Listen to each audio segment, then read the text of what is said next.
안녕하십니까. 오늘은 기도 도량, 기도처에 대해서 말씀드릴까 합니다. 지금 대입 수능이 얼마 남지 않았습니다. 곧 막바지에 다가오지에, 그리고 전국의 수험생들 못지않게 부모님은 속이 더 탑니다. 답답하고 속 타고. 그래서 오늘은 조금 속 시원하게 어떤 기도처가 있는지 한번 이렇게 말씀을 해보기 전에, 보통 사람들은 이렇게 꼭 자녀 시험뿐 아니라 공무원 시험, 그 다음에 사업, 건강, 어떤 재물 쪽에서 전국에 명산을 많이 찾거나 많이 기도를 많이 갑니다. 그런데 기도하는 방식은 각자 다 틀립니다.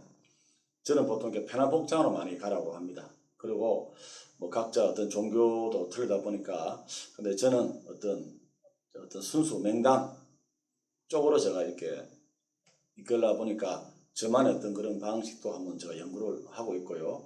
그리고 보통 우리가 입시철 되면은 기도도 하고 보통 양밥도 많이 합니다.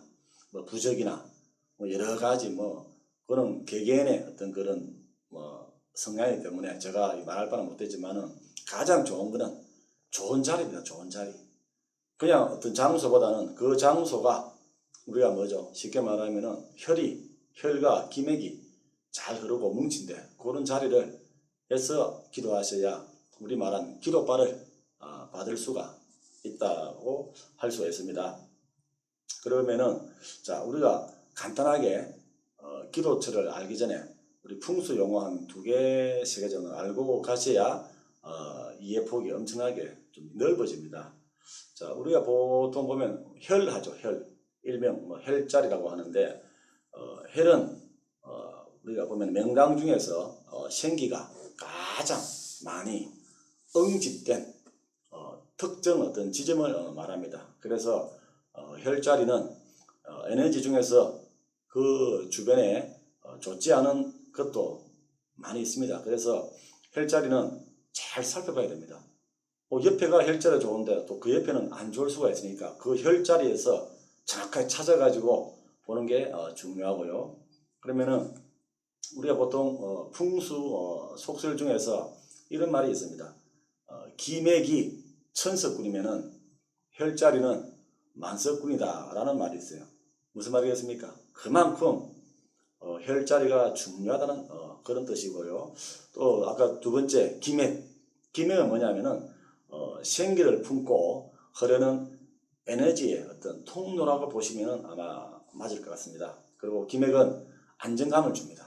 그리고 달콤한 어떤 수면을 하게 하고 하는 일마다 쑥쑥 잘 풀리고 만사행통이라고 하죠. 그런데 다만 조심할 게 있습니다.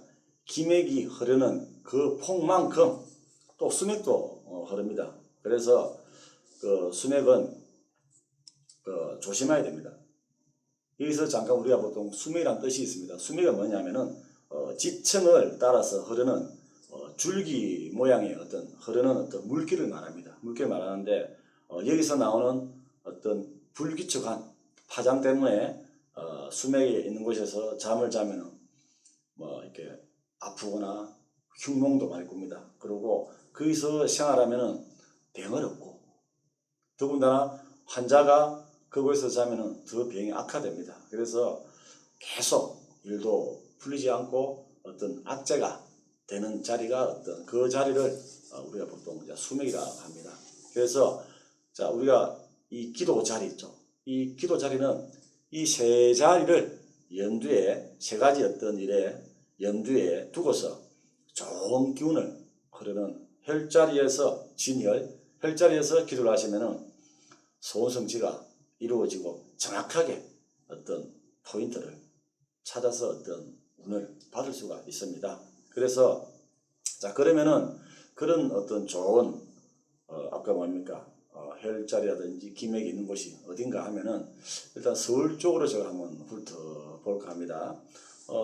서울은 북악산 밑에 보면은 풍수 대그 명산이 있습니다. 바로 조계사라는 절인데요. 이 사찰 뒤쪽으로는 북악산이 흐르고 또 우측은 인왕상, 그리고 좌측은 낙산이 따뜻하게 이렇게 감싸고 있는 그런 행국입니다. 그래서 따뜻한 기운을 남산의 앞에서 품고 있고, 그래서 남산과 조계사 사이에 수기를 주는 청계천이 흘러갑니다. 그래서 이곳이 풍수 대명당이라고 할 수가 있고, 보통 주로 사업가 분들이나 어떤 정치가 특히 시험을 앞둔 사람들에게 가장 좋은 그런 기도처가 되리라고 생각이 듭니다. 그 다음에 우리 남산에 좀 부드러운 남산은 좀 부드럽습니다. 부드럽고 따뜻한 기운이 흐르는 명동성당 아시죠? 명동성당이 길지 중에서 길지, 아주 또 명당에 들어갑니다.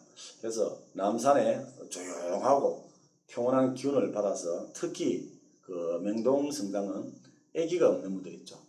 아기를 못 가지신 분들은 기도하시면은 아주 괜찮은 또 자리가 되고, 또 당연히 또 시험을 앞둔 그 어떤 수험생들이나 여러 공무원들, 그런 시험을 앞둔 사람들에게 좋은 그런 기도처가 된다고 이렇게 보고요. 보통 우리가 명동성당이라면 가톨릭을 생각하는데, 그건 명동성당이 있는 밖의 형태고, 그 좋은 혈자리는 뭡니까? 땅 밑에 들어옵니다. 그래서 명동성당을 안으로 이렇게 천천히 걸어 다니시는 것만 해도 좋은 기운도 많이 받겠고요.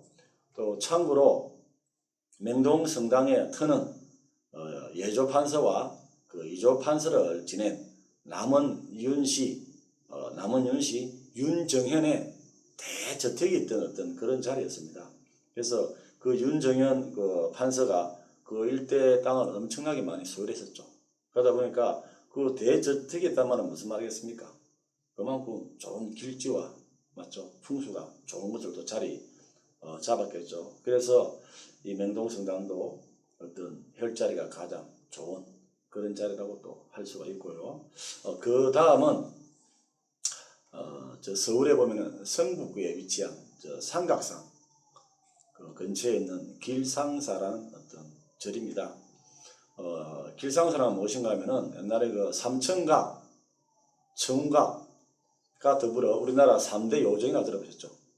거기 3대 요정의 하나인 대원각이 있던 자리가 그 길상사입니다.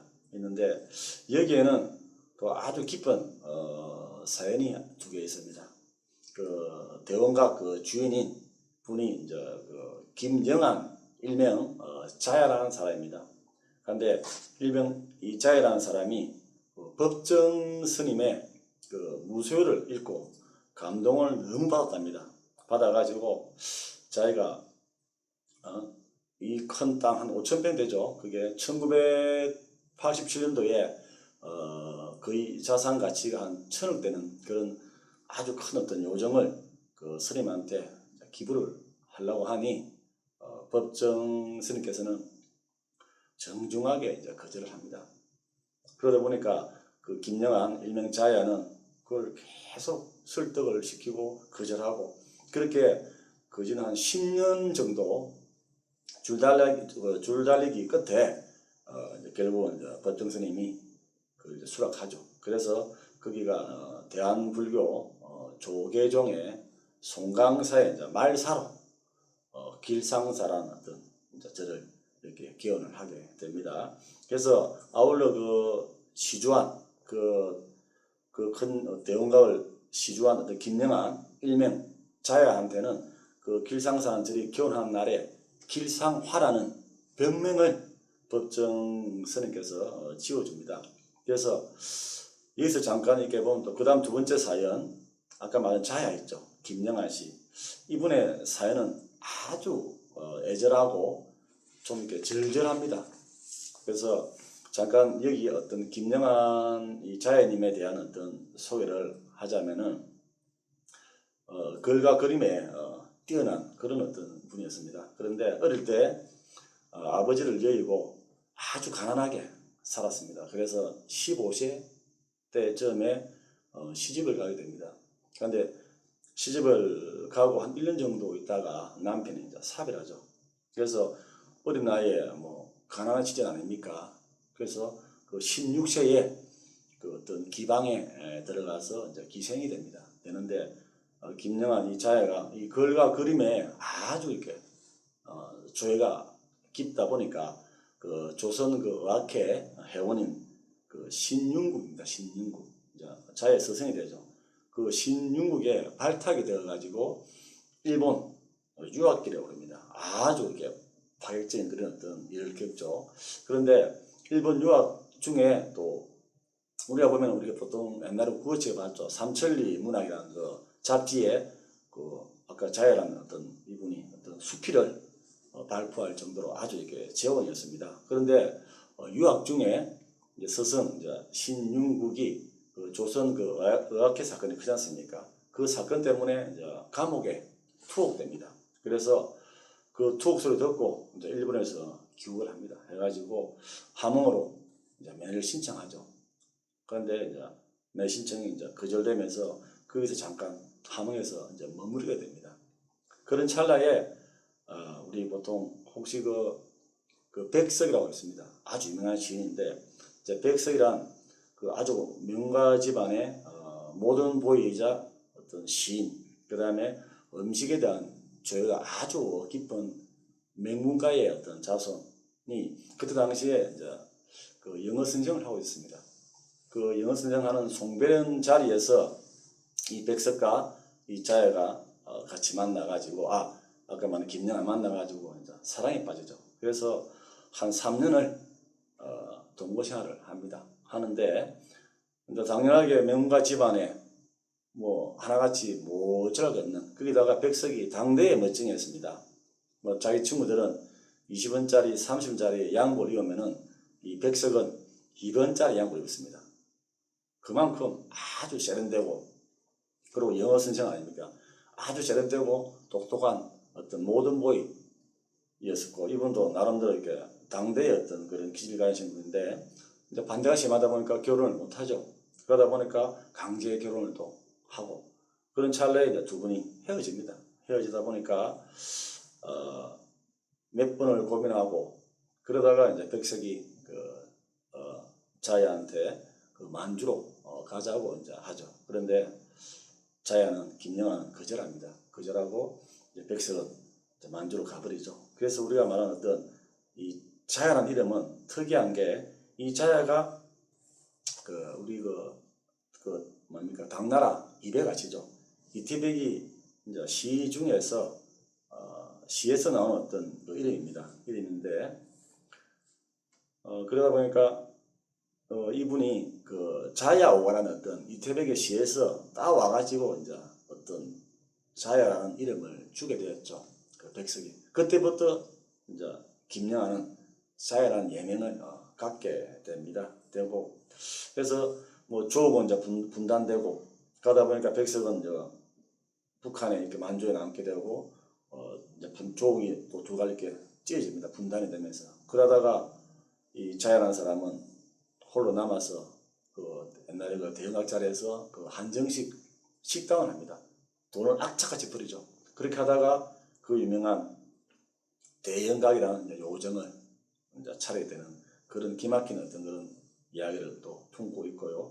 그래서 이분이 늘 말했죠. 사후에 자기는 그 5천억 이상 되는 땅의 어떤 가치보다 백석의 시 한 줄이 더 소중하다 할 정도로 백석과의 어떤 이루어질 수 없는 사랑 때문에 평생을 그리워하고 했다고 했습니다. 그래서 우리 아는 그 백석의 이제 시 중에서 대표작이 있습니다. 나와 그 뭐 나타샤와 뭐 흰색 당나귀라는 그 시가 참 유명한 시이죠.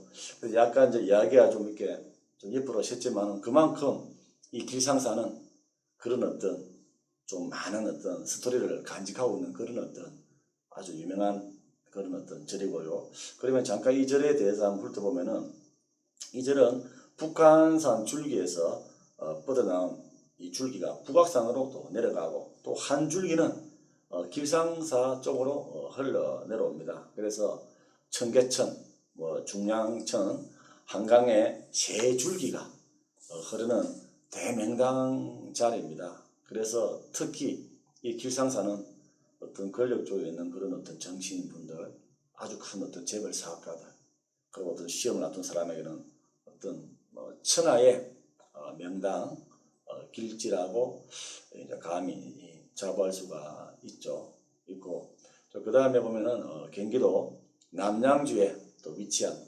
불암사라는 아주 또 좋은 기도 도랑도 있습니다. 이 보시면은 조선의 명필 한석봉의 필제를 집자해서 조각한 대웅전 현판에 있는 그런 곳이기도 하고요. 그래서 여기도 우리가 말하는 혈자리가 기맥이 있게 강하게 흐르다 보니까 기도 자리가 아주 좋은 그런 또 절입니다. 또 그 다음에 또 내려오면은 다산 정약용 유격지가 있는 그 남양주시 조안면에 있습니다. 그래서 여기는 풍수학적으로 뭐냐면은 거북이 헤엄쳐 가지고 물을 마시러 가는 행상이다 해서 영구 엄수행의 어떤 길지라고 알려져 있습니다. 그래서 영구 엄수 이렇게 지행이 서울에 몇 군데가 있습니다.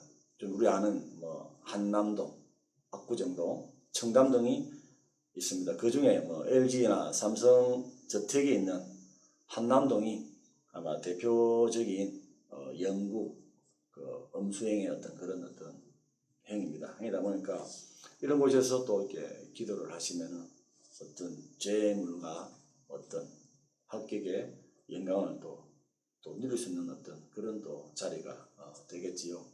그래서 이렇게 좋은 헬자리가 아주 많습니다. 많고 오늘은 또 잠깐 쉬어서 또 다음 시간에 다시 또 이 헬자리에 대한 어떤 이 편에 대해서 설명을 드리겠습니다. 감사합니다.